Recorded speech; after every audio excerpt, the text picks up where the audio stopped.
भवानीपेठ येथील शिवगंगा चौक रिक्षा स्टॉपच्या वतीने सोमवारी सकाळी 77वा भारतीय प्रजासत्ताक दिन मोठ्या उत्साहात साजरा करण्यात आला। या निमित्त कुमारी अनन्या ओटकर व कुमारी अन्विका ओटकर या दोन चिमुकल्या भगिनींच्या शुभ हस्ते ध्वजारोहण करण्यात आले। सदरच्या अभिनव उपक्रमाचे सर्वांनी कौतुक केले।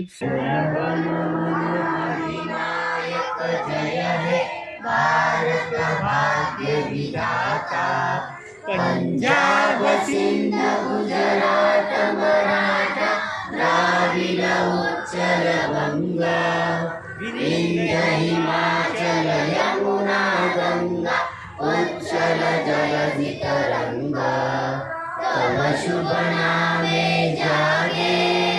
या मंगलमय सोहळ्याप्रसंगी अनिल ओटकर सर, रेवणनाथ चव्हाण, नागेश कणके, तम्मा आवले, अंजू वैष्णवी, राहुल पांढरे, अनिल गवंडी, रमेश सुरवसे, मोहन साठे, अंबादास भोसले, बसू घुबॅडकर आदी मान्यवर उपस्थित होता।